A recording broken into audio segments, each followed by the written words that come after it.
السلام علیکم۔ آج کے اس ایکسپلینر میں ہم ایک ایسی زبردست کہانی پر بات کرنے والے ہیں جو بظاہر تو ایک بہت ہی عام سے انسان کی ہے، لیکن اس کے ارادے اور اس کی ہمت نے اسے کمال کا ہیرو بنا دیا۔ ہم بات کر رہے ہیں عبد الرحمن کی۔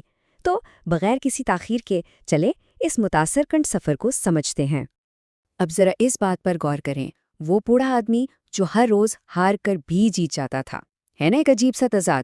لیکن سچ کہوں تو یہ صرف کوئی روایتی کہانی نہیں ہے، یہ لٹرلی زندگی کی وہ ماسٹر کلاس ہے جو ہمیں بتاتی ہے کہ بالکل ٹوٹ جانے کے بعد واپس کیسے کھڑا ہونا ہے۔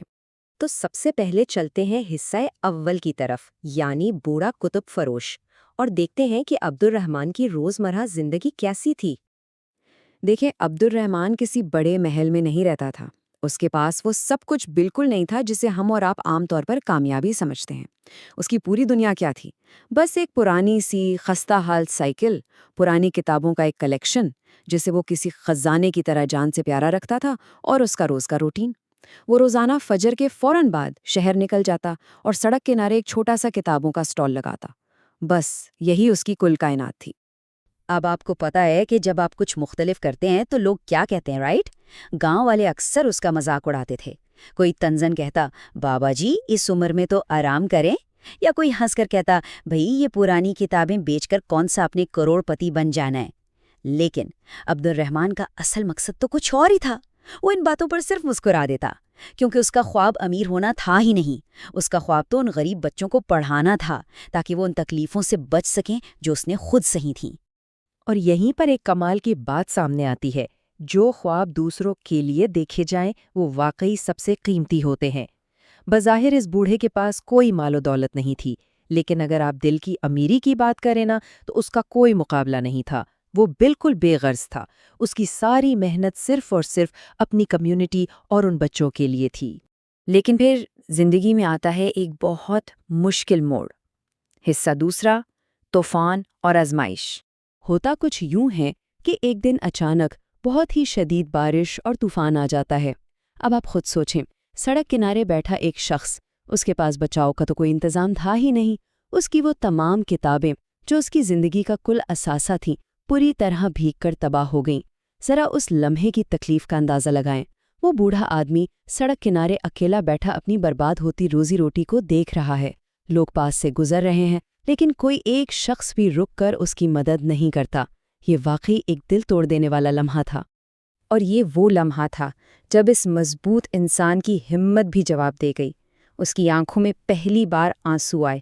اس کے ٹوٹے ہوئے دل سے بس یہی آواز نکلی، یا اللہ، میں نے تو صرف بچوں کو علم دینا چاہا تھا، تو پھر میرے راستے میں اتنی مشکلیں کیوں ہیں؟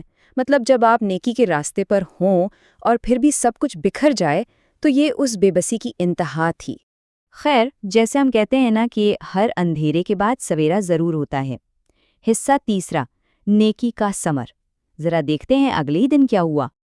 اب جو بات واقعی بہت انٹرسٹنگ ہے نا، وہ یہ ٹائم لائن ہے۔ ذرا غور کریں، وہ شخص ہمت ہار کر گھر بیٹھنے کے بجائے اگلی صبح پھر شہر پہنچ جاتا ہے، انہی چند گیلی کتابوں کے ساتھ جو بمشکل بچ پائیں تھیں۔ اب کہانی جڑتی ہے پورے 2 سال پیچھے سے۔ 2 سال پہلے اس نے غریب لڑکے کو ایک مفت کتاب دی تھی۔ پھر یہ حالیہ طوفان آیا جس نے اسے بالکل توڑ کر رکھ دیا، اور اس سے بالکل اگلے دن وہی لڑکا ایک ہونہار طالب علم بن کر اس کے پاس واپس آتا ہے۔ اس لڑکے نے اپنے بیگ سے کچھ پیسے نکالے، عبد الرحمن کے ہاتھ پر رکھے، اور پتہ کیا کہا؟ یہ میری طرف سے نہیں، یہ اس علم کا شکریہ ہے جو آپ نے مجھے دیا۔ Can you believe it? یہ سنتے ہی عبد الرحمن کی آنکھوں میں پھر آنسو تھے، لیکن اس بار دکھ اور بے بسی کے نہیں، بلکہ ایک گہری خوشی کے۔ اسے سمجھ آ گیا تھا کہ اس کی محنت رائگاں نہیں گئی۔ اور پھر جو ہوا وہ اس کہانی کا کمال کا کلائمیکس تھا۔ حصہ چہارم، ایک نئی شروعات۔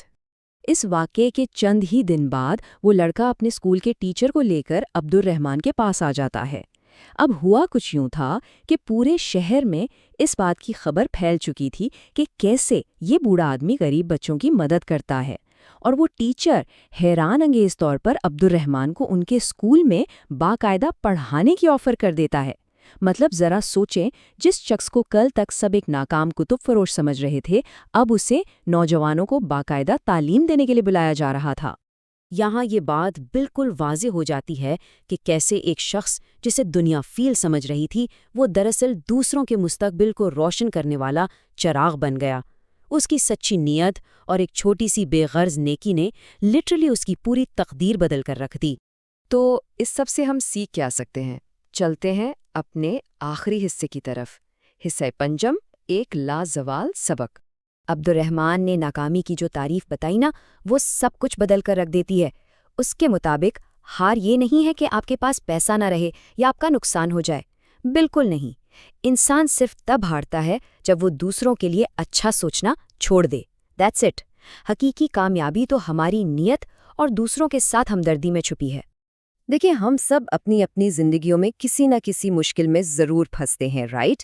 کبھی معاشی تنگی ہوتی ہے، کبھی سب کچھ ہونے کے باوجود بھی دلی سکون نہیں ملتا، اور کبھی انسان خود کو اس دنیا میں بالکل اکیلا محسوس کرتا ہے۔ یہ سب بہت ہی نارمل سی انسانی آزمائشیں ہیں۔ عبد الرحمن کی وہ بے بسی ہم سب کبھی نہ کبھی کسی نہ کسی موڑ پر ضرور محسوس کرتے ہیں۔ تو یہاں سب سے کروشل پوائنٹ یہ ہے کہ جب تک آپ کے دل میں ہمدردی اور اچھائی زندہ ہے نا، آپ کبھی بھی مکمل طور پہ شکست نہیں کھا سکتے۔